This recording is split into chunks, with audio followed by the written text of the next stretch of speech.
enseña que nuestro hogar, que nuestra familia debe estar edificada en Cristo, en Dios.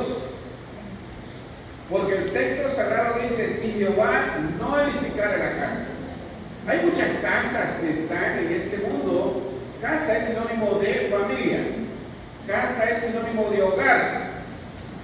Y eso se encuentra en muchos pasajes de la Biblia. Por ejemplo, el gran soldado Josué, él dijo, yo y mi casa serviremos a Jehová. O sea, yo y mi hogar serviremos al Señor. Aún en el Nuevo Testamento encontramos, por ejemplo, que Cornelio obedeció con su casa, con su hogar. Entonces es muy importante que tengamos presente eso. Queremos tener, y esto va para los solteros, quieren tener un hogar firme, un hogar sólido, un hogar con fundamento. Entonces piensen quién debe ser la persona principal en ese hogar. Piensen, para los que ya estamos casados, no debemos olvidarnos quién debe ser el centro de nuestro hogar. No lo debemos olvidar, porque si Jehová no edificara en la casa, en vano trabajan los que la edifican. Yo me pregunto ahora, hermanos, ¿por qué debemos estudiar acerca del hogar?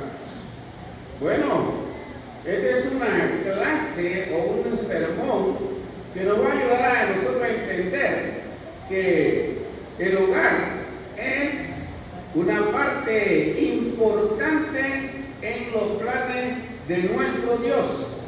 El hogar es la piedra fundamental de la sociedad. Una sociedad donde los hogares no sean firmes, no sean estables, también lo van a hacerlo en la iglesia. Por lo tanto, este es un tema que debe ser predicado en el púlpito, debe ser enseñado en las clases bíblicas, debe ser estudiado en el hogar mismo, debe ser enseñado intensamente a los hijos, porque Dios tiene leyes, ¿verdad? Y enseñanza con respecto a la familia. Él es el fundador del hogar. Él es el autor del matrimonio. Él nos explica a nosotros en cuanto al origen y propósito del hogar. Él nos dice cuál es el papel de cada miembro de la familia, del marido, de la esposa y de los hijos. La Biblia describe las bendiciones que Dios provee para la familia que sigue su enseñanza, pero a la vez también describe la miseria de aquellos que no respetan dichas leyes, ¿verdad? Entonces aquí en esta breve introducción nosotros vemos lo importante que es el hogar. Nosotros mismos hemos visto cuando hay un problema, y eso los psicólogos también lo dicen, cómo afecta al hogar. Por ejemplo, la muerte de un cónyuge, lo que eso afecta. El divorcio, lo que afecta al hogar. Un hijo, ¿verdad?, rebelde, lo que afecta en el hogar. Y así sucesivamente podemos decir muchas cosas del hogar. Pero resulta que en pleno siglo XXI, el ser humano le está prestando muy poca atención al hogar, como que si no fuera importante. No sacamos tiempo para dedicarlo a nuestro hogar. Estamos muy ocupados en otras cosas que deberían ser secundarias en lugar de prestarle mayor atención al hogar, porque es en el hogar donde se comienza a obedecer, es en el hogar donde se comienza a amar, es en el hogar donde se comienza a creer en Dios, etc. Pero descuidamos esta parte tan importante que la Biblia nos enseña. Por eso es que la Biblia presenta al hogar como el primer lugar donde se aprende a amar, donde se aprende a obedecer, donde se aprende a creer, donde se aprende a servir. Antes que existiera la iglesia, inclusive organizada, ya existía la familia. Y Dios la estableció como un instrumento clave para cumplir sus propósitos aquí en la tierra. Así que comprender la importancia del hogar cristiano es esencial no solo para la vida espiritual del individuo, sino también para la salud de la iglesia y de la sociedad entera. Por eso, el hogar es el factor clave en el desarrollo inicial del carácter de toda persona. Solamente el hogar puede ofrecer la seguridad emocional que necesita toda persona en un mundo atribulado, etc. Y por eso nosotros podemos ver que la primera institución creada por Dios fue el hogar.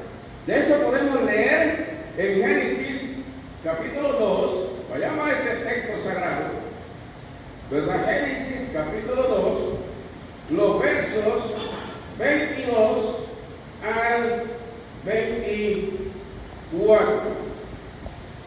Génesis capítulo 2, verso 2 al 24, que dice la palabra de nuestro Dios, dice: de la costilla que Jehová Dios tomó del hombre, hizo una mujer y la trajo al hombre.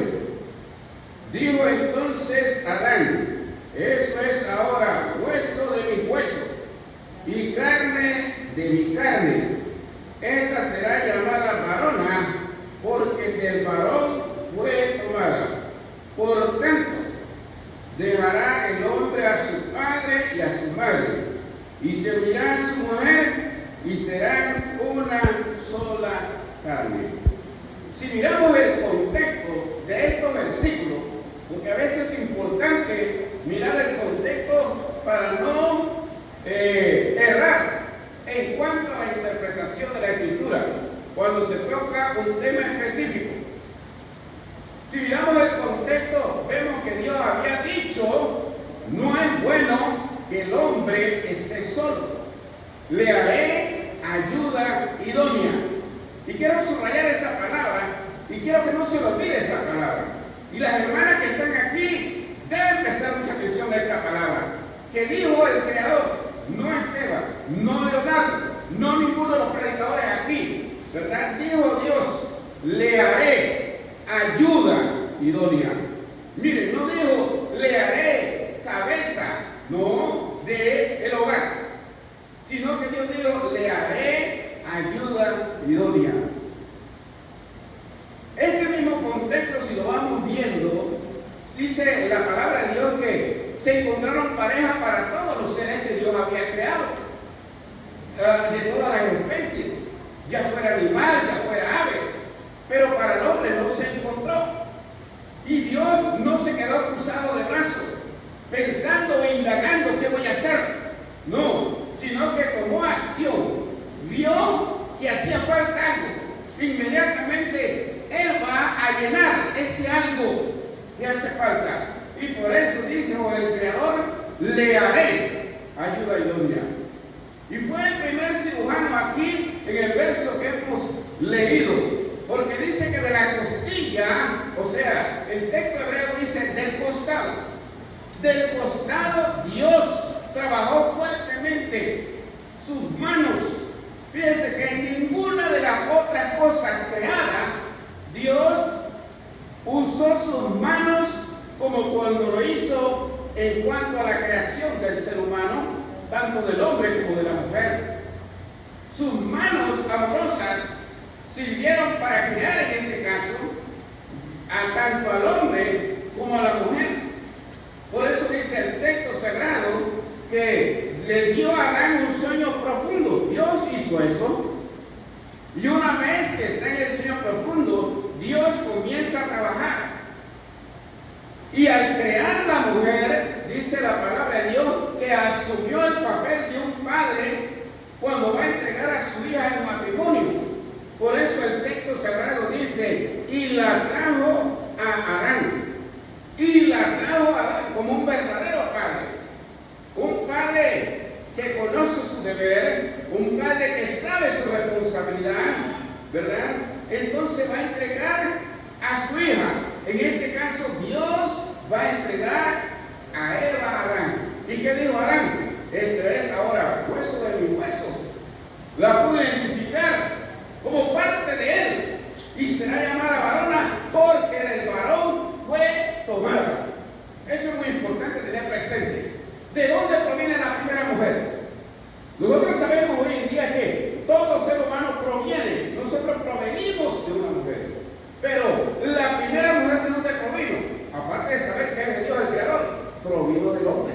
Y eso es lo que Pablo dice, bajo el Nuevo Testamento en 1 Corintios. ¿Verdad? Pablo se refirió aquí. Entonces tenemos aquí este principio. Y entonces habla el Creador y dijo, por tanto, dejará el hombre padre y madre y a su madre. Fíjense bien, ¿quiénes son los seres más queridos, por así decirlo, en este mundo? ¿No es tu padre? ¿No es tu madre? Claro que sí, esos son los seres más queridos. Pero a pesar de ser los seres más queridos, cuando queremos nosotros casarnos, cuando queremos nosotros tener una pareja o una esposa, ¿verdad? Viene ese momento en el cual se va a cambiar esa relación. Se va a poner una relación nueva, va a entrar una nueva persona. Y es lo que dice el texto. No importa a veces los consejos que vengan. He escuchado a muchos padres y a muchas madres decirle, ese hombre no te conviene, o esa mujer no te conviene. Pero por encima de eso, la persona va y se casa. El texto sagrado aquí dice, dejará padre y madre. ¿Y qué hará? Y se unirá a su mujer. Y se unirá a su mujer. Eso es muy importante, hermano. Y es lo que constituye un matrimonio, en palabras sencillas, en palabras bíblicas. Si nosotros preguntamos qué es el matrimonio según la Biblia, ya el texto lo está diciendo, es la unión de un hombre y una mujer. ¿Entienden? No es la unión de dos hombres. Y este versículo sirve para refutar a aquellos que aceptan el matrimonio de personas del mismo sexo. Porque el texto sagrado está diciendo, el hombre dejará a su padre y a su madre y se unirá ¿a quién? ¿A otro hombre? No dice eso el texto. A su mujer. Entonces, ¿qué es el matrimonio? Es la unión de un hombre y una mujer. Para que haya matrimonio, debe haber la unión de un hombre y una mujer. El texto lo está diciendo. Ahora, claramente, no quiero profundizar allá, porque el tema que se me asignó es un tema general. Pero por supuesto, quiero dejar esto bien sentado, que no se refiere a cualquier tipo de unión, que me la topé en la calle allá y me uní, ya esto es matrimonio.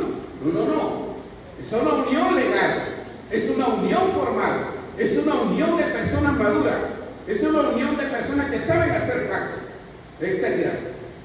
Y vendrán a ser una sola carne.